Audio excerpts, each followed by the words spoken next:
Hello, Homestead. Please stand for the pledge. I pledge allegiance to the flag of the United States of America and to the republic for which it stands, one nation, under God, indivisible, with liberty and justice for all. And now for a moment of silence. From Homestead Media, this is HHS In Depth.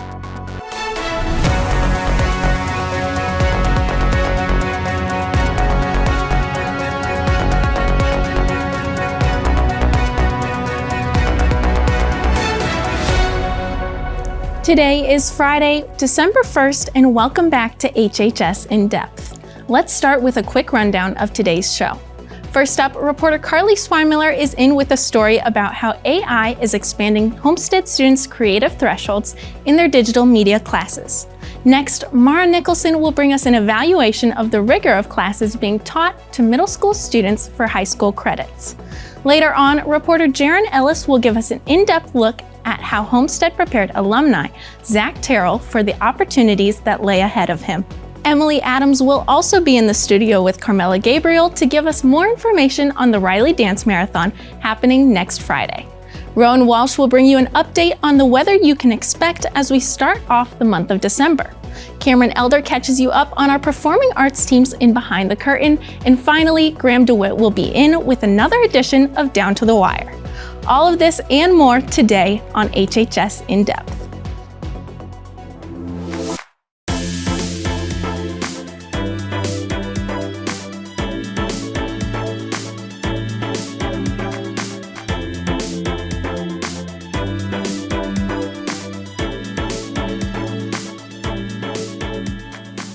Hello, Spartans. Welcome back to HHS In Depth. I'm Sophia Virgilio. And I'm Morgan Glett. And Sophia, how was your Thanksgiving break? It was so much fun. I got to spend time with my family and just hang out for a while and ate so many sweets. That's awesome. It was nice to have a break from homework. I'm wondering if it's going to get any colder this week, though. I don't know. Luckily, Rowan Walsh is in now to tell us more about what we can expect. Well, Morgan and Sophia, while Thanksgiving break was definitely chilly, these next few days are actually going to warm up a little bit. I'll be back later to tell you all about it, plus a full report of the weather.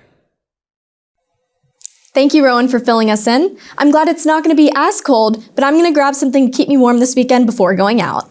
Me too. Be sure to stick around as Rowan will be back on later in the show to tell us about the weekend and what next week's weather will look like.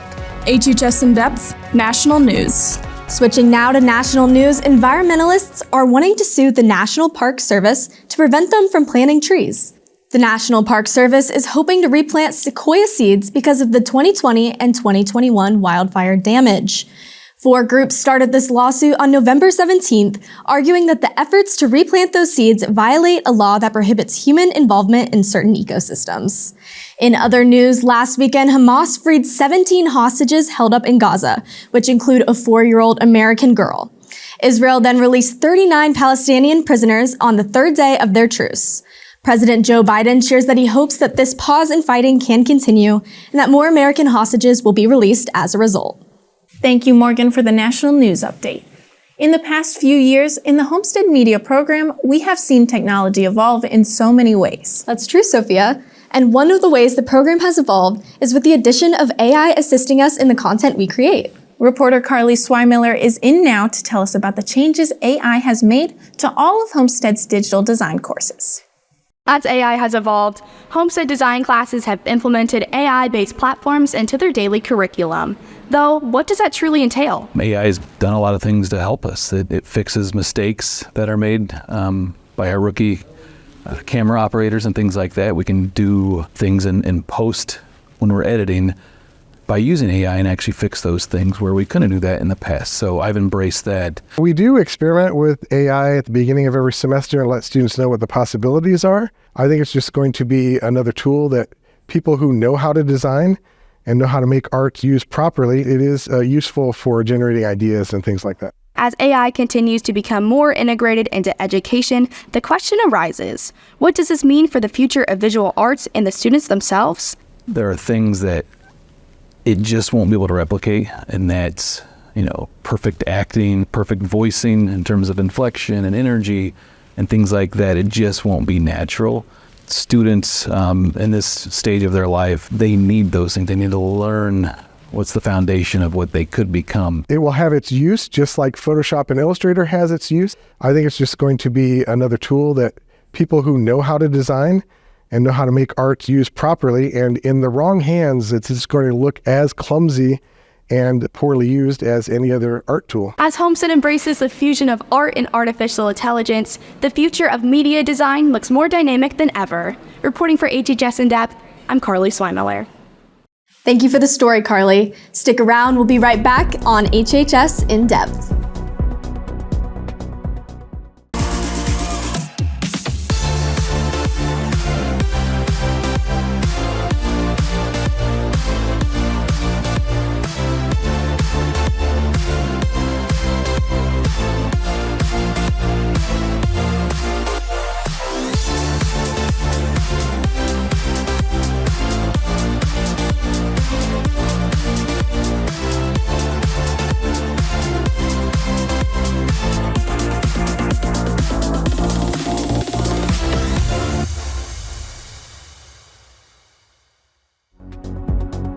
Welcome back to HHS In Depth. Pack your bags, Homestead. The next major traveling opportunity is to visit Greece, a country of historical heroes, mythological legends, and iconic landscapes. You will see the ancient Olympic Stadium, the Acropolis, Mount Olympus, visit archaeological sites, and take a boat tour of the islands. You are invited to the informational meeting on Thursday, December 7th at 6 p.m. in the gray box. But you must register for this meeting. Please use the QR code here to register. Seniors, the yearbook is now accepting applications for senior quotes. Just as they did last year, seniors have the option to pick a quote or a song title to include in their portrait. The Google form to submit requests is in your inbox. If you wish to have a request considered, forms must be submitted by Wednesday, February 14th. If you have any questions, please email Mrs. Barrett at the email address shown here. Join Homestead DECA for a student versus teacher basketball game on Thursday, December 14th at 7 p.m. in the Spartan Arena. Stop by Mr. Dunn's room, 518, or at lunch to get your t-shirt or bracelet for admission. Bracelets will be $5 and t-shirts will be $10. There will also be $2 raffle tickets sold to play in the game, be a coach, or get a press box seat at any home basketball game this season. You can also donate to any participating teacher to get them to play the game. Semi-formal is tomorrow night, but another big dance is coming to Homestead soon, and this one is for a tremendous cause. That's right, Morgan. Next Friday is the annual Riley Dance Marathon here at Homestead, and reporter Emily Adams is in the studio with one of the event's organizers to tell us more about it. Thank you, Sophia and Morgan. I'm here now with Carmela Gabriel, and she is from Riley Dance Marathon, and she's going to explain what's going on with this upcoming dance on the 8th. What can we expect? So on December 8th, next Friday, we will be having our annual Riley Dance Marathon from 4:30 to 10:30 in Homestead's Auxiliary Gym. For purchase, we will have foods from Chick-fil-A and Ciano's. And another thing to note is that your t-shirt will serve as your ticket into the dance marathon. These t-shirts are for our theme of Very Merry Riley, and they will be sold next week during lunches on Thursday and Friday, and at the door, assuming that we have any left. Another thing to note is that we will have fun games to play and a silent auction. During our silent auction, we have items such as a signed basketball from Luke Goody and a signed basketball from the Purdue basketball team, alongside other Christmas-themed items. We will also be having a bake sale of all homemade goodies, so you should come check that out. So we've got sales and auctions and, of course, the dance itself, but what is it all for? All of the proceeds will be going towards Riley Children's Hospital. Likewise, this organization helps many kids in need, and our donations are just helping. Seems like an amazing cause. If you're wanting to go to the dance on the 8th, make sure to pick up your t-shirt at lunch for $20. Sophia and Morgan, back to you. Thank you for the update, Emily and Carmela. Some students may remember taking classes that count for high school credit while they were still in middle school. While it may have been beneficial for some, other students were not as successful and may have received grades that negatively affected their high school GPA before their freshman year began. Reporter Mara Nicholson reminds us of the benefits of middle school students having access to high school credits, also while pointing out some complications in the system. Every year, Homestead welcomes a brand new set of freshmen. Since their opening in 1970, Homestead has had 53 freshman classes, each with their own different characteristics. What sets our more recent freshman classes apart is that they can walk into Homestead having already earned high school credits from middle school. Some of the most common classes offered at the middle school for high school credit are Algebra 1, Geometry, Algebra 2, Foreign Languages, and Prep CC. I feel like the positive, especially for Prep CC, is the introduction piece, that first conversation.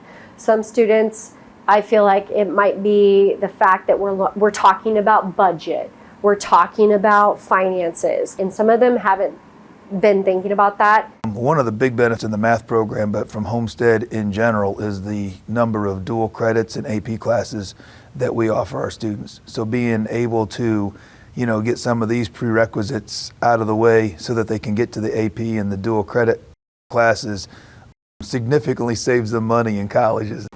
One of the negatives is we're pushing so much rigor. We're pushing to get all this stuff done earlier, and all to push them to be able to graduate college earlier, and I don't see what the hurry is. While Geometry and Algebra 1 are required for all Core 40 diploma tracks, honors versions of these courses are offered at both middle schools, but it is not an option offered at the high school level, thus promoting students to advance maybe a little bit before they are ready when motivated by the GPA bump. There is a level of expectation grade-wise for honors at the middle level. So I think there's a high criteria for being in honors in the middle school level. The bump, so while it might be, it may be an advantage at first glance, there's quite a few colleges that remove those little GPA bumps anyway, so it doesn't really help in the long run. A more recent concern is the time gap in between when the critical information is now being taught during middle school and when students will be tested on it through state tests. Will the extended amount of time lower the freshness of the information in the student's mind, causing them to forget certain aspects and possibly score lower? Or will they have a better understanding since they've known the information for so long? All of these courses now offered for high school credit ultimately raises the question of subjectivity. Since math is a core course that students have the option to move up in and explore different advanced courses in the high school, who says that English is exempt from those same opportunities? Especially since some students may excel in a literature class more than a math course, but just aren't given the option. The same concept expands to other core courses such as science and history, art, and gym. Overall, middle school students being offered high school credit has been proven to be beneficial for most. Hopefully in the future, it will continue to advance our students and their opportunities. Reporting for HHS In Depth, I'm Mara Nicholson. Thanks for the story, Mara. It's a well-known fact that Homestead High School forms many students that progress towards successful careers after high school. One of those successful alums is a former Western Michigan football star, Zach Terrell. Reporter Jaron Ellis joins us now to introduce us to him and the effect Homestead had on his transition to college and beyond. For the past 50-plus years, Homestead has seen many successful students walk through the halls and go on to do incredible things, but only a handful of those students have become notable alumni, one of which is former Western Michigan quarterback Zach Terrell. I caught up with Zach from his home in Michigan via a virtual video call to get a better perspective on how Homestead helped prepare him for life beyond high school. How did your time at Homestead influence your college football career? Were there things you learned here that you still used every day in college, whether that was academically or athletically? It definitely set a really good foundation, academically, socially, and athletically, and, kind of set me in the right trajectory. What are the things that I learned? Time management, for sure. Being an athlete in high school and having your academics and social and all that, having to manage that is one thing. Well, all that just intensifies at the next level.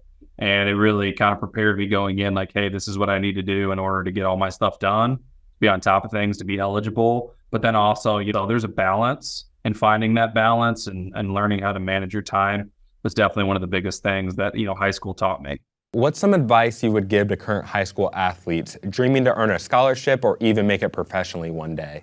What I think differentiates somebody from, how do they get to that next level? There's 4 things. It's 2 V's and 2 C's. The first one is vision. I think you need to have vision for your life. Where are you going? What do you want to achieve? What are your goals? Second is values. What do you stand for?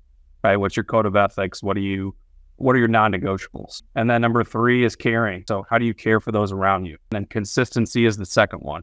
I think it's the most overlooked attribute in leadership and in humans is consistency. I think those are the biggest things that, if people are dreaming of taking it to the next level, whether it's in a sport or professionally, I think those are, 4 things that you can, if you can achieve all 4 of those, you have a good start.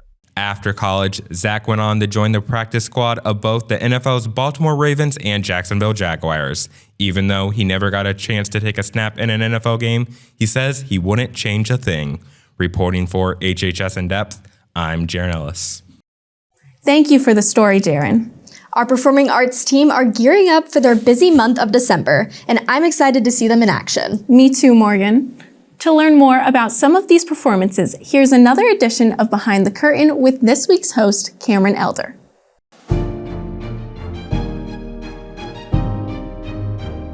Welcome back to Behind the Curtain. I'm Cameron Elder, and we've got some amazing events that have happened and will be happening over the next week for our performing arts.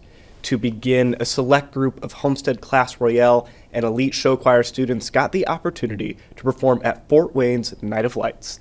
They sang classic Christmas carols as the historic Santa and his reindeer lit up, ushering in the holiday season. All of the students had an amazing time filling the wintry air with melodic holiday cheer.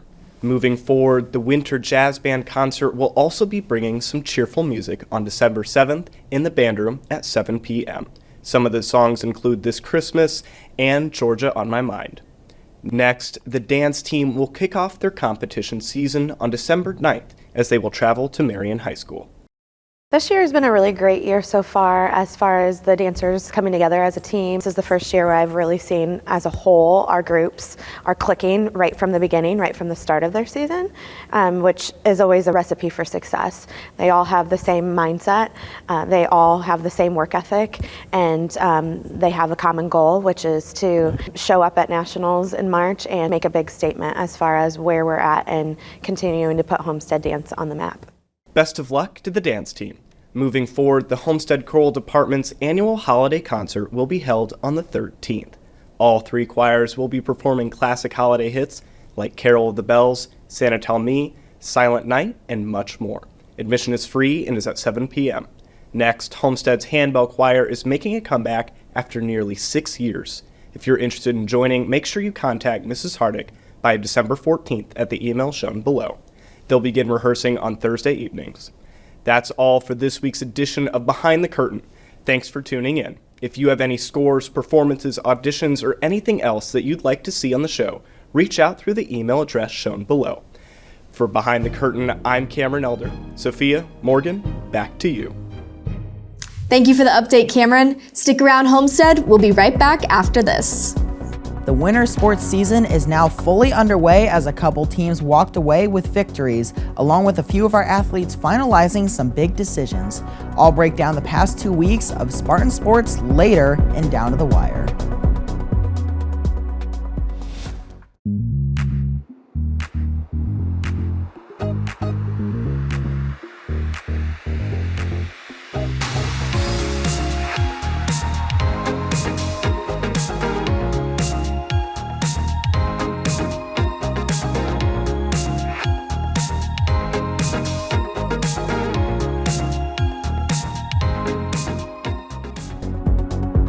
Welcome back to HHS In Depth. Morgan, it is December and we finally saw some snow this past weekend. Would you say you're officially in the holiday spirit? I definitely am. I'm counting down the days to Christmas already. Me too. You know it. Weather reporter Rowan Walsh is in the studio now and ready to tell us if we can expect any more snow the rest of the weekend and into the next week. Well, Morgan and Sophia, I'm afraid to say that last weekend's snow will be the last we see of it for the foreseeable future. And actually, our next week is looking much warmer, but a little rainy as showers will be frequent, with temperatures in the mid to low 40s. When you leave school today, it will be 42 with showers throughout the day. Moving into the weekend, we will see a short break from rain on Saturday with a high of 42, and Sunday will have scattered showers with a high of 50. We will be kicking off the start of next week with a rainy 47-degree Monday and a cloudy 44-degree Tuesday. Moving later into the week, Wednesday will be mostly cloudy with a high of 41 and will close off this forecast with a high of 44 on Thursday.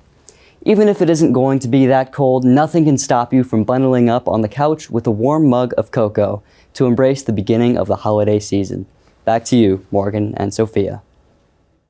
Thank you for the weather report, Rowan. I'm glad it's not as cold as it was earlier this week, but the rain is disappointing because I can't wear my boots outside. It's the worst, Sophia, but it could be a lot worse for December weather.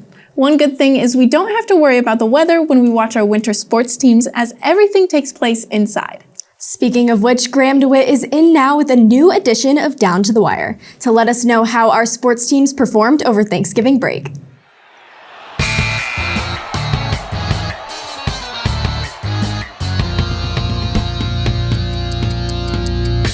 Welcome back to Down to the Wire. I'm Graham DeWitt. While we were enjoying the Thanksgiving break, a few of our sports teams were in action, including both our girls and boys basketball teams. Last week, they both came away with wins at Huntington North. Let's start with the girls. On Tuesday, the 21st, they easily handled the Vikings in a 58-42 victory. Leading the way was Whitney Ankenbrook with 17 points, Maya Epps with 7 assists, and Gabby Helsum with 6 rebounds. They are now ranked 8th in the state coaches poll and will resume conference play tonight at home when they face off against Carroll.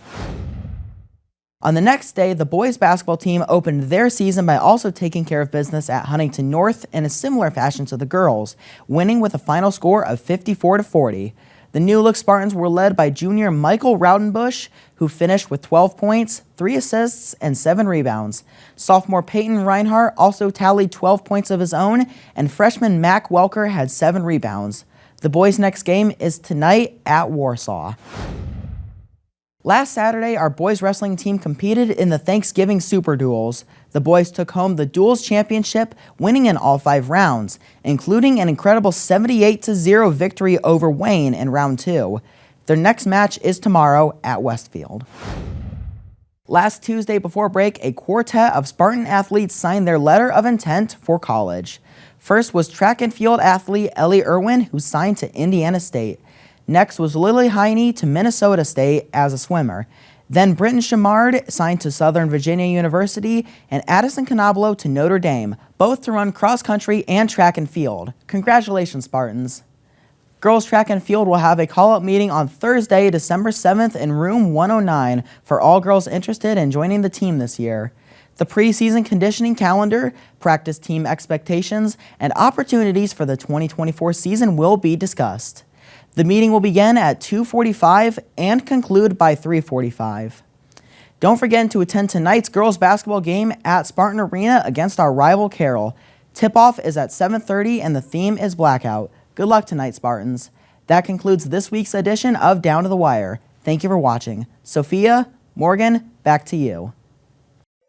Thank you, Graham, for the sports update. This has been HHS In Depth. Thank you for watching today. Make sure to check out our socials for updates on the HHS ID team and our upcoming projects. Have a wonderful weekend, Homestead, and we'll see you back again here next week.